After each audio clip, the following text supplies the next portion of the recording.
tidak terhitung sholat berjamaah. Sholat yang terputus harusnya orang yang berada di samping kanan kirinya langsung menyambungkan, jangan sampai terputus. Ya, karena ada ulama yang berpendapat kalau di dalam barisan sholat itu paling belakang satu orang saja, maka sholatnya tidak sah jamaahnya, gitu.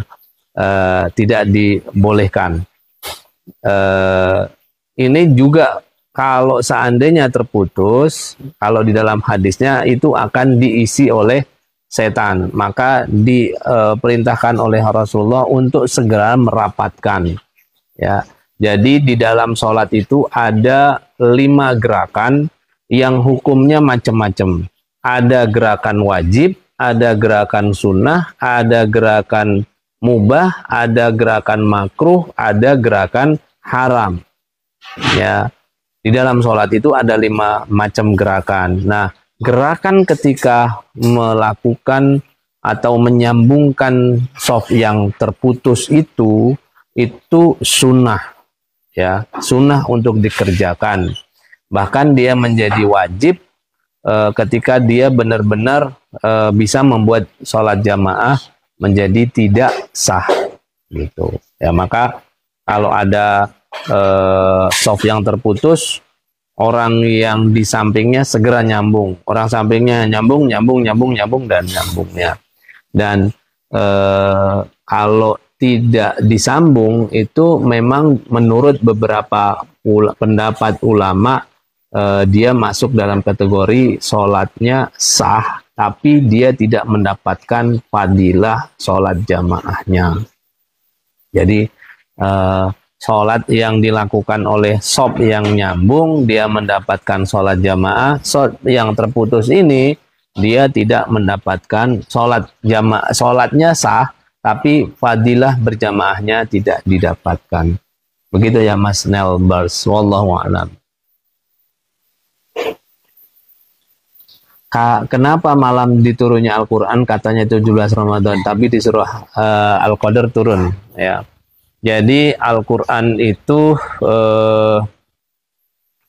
diturunkan pertama kali oleh Allah satu dalam dalam satu Quran itu di Lauhul Mahfud, ya. Kemudian dari Lauhul Mahfud inilah diturunkan ke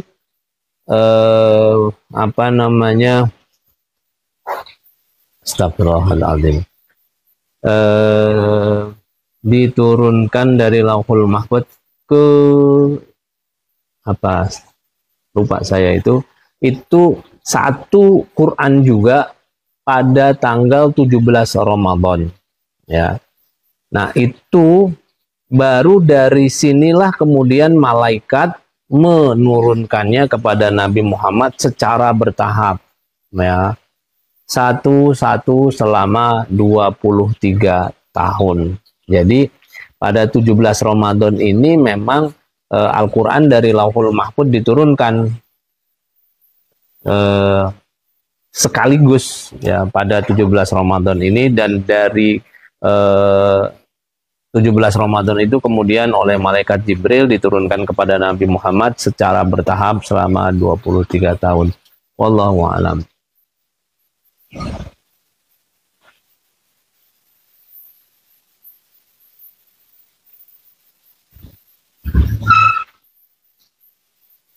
Saya buta dan hanya mau sholat di teras masjid, tentu berjarak 5 shaf dari shaf terdekat, ya. Dan sholat di masjid ketika berjumatan saja. Terus ya nggak usah merasa apa ya Mas Nelbert, ya. Jadi kalau sholat berjamaah itu harus masuk ke dalam shaf, satu. Kedua, harus tidak boleh memisahkan diri ketika sholat jamaah, itu nggak boleh memisahkan diri, dan itu tidak sah sholatnya, sholat jamaahnya ya, sholat jamaahnya tidak sah, harus gabung dengan dan masuk ke dalam barisan sholat ya. Jangankan di teras masjid, kita ketika sholat nih di barisan terakhir dan kita sendiri aja ini tidak sah sholat jamaahnya ya, dia harus gabung. Maka kalau sendiri minta tolong kepada yang ada di dalam barisan untuk mundur menemani orang tersebut. Jadi 2 orang minimal ya, itu yang dilakukan. Jadi kalau Nelbes ini, Mas Nelbes, jangan merasa sungkan, jangan merasa semua sama. Ketika kita masuk ke dalam masjid sebagai tamu Allah, kita posisinya semua. Tidak ada orang kaya, tidak ada jenderal, tidak ada presiden, tidak ada menteri, tidak ada gubernur, tidak ada polisi, tidak ada TNI. Semua sama, semua hamba Allah. Dan tidak ada yang membedakan. Tidak ada misalnya karena dia satpam, dia harus berada di belakang. Nggak ada. Satpam itu kalau dia memang datang lebih awal, dia berhak untuk duduk di shop paling akhir. Dan dia tidak boleh dipindahkan. Kalau dia sudah menempati posisi baris pertama, kemudian dia tidak boleh dipindahkan. Itu maka usahakan Mas Nelbes kalau sholat gabung saja di dalam masjid ya, karena memang itu hak kita dan Allah sangat menyukai kalau tamunya itu datang dengan penuh kesukacitaan, dengan kelapangan dada untuk semakin dekat dengan imam. Wallahu a'lam.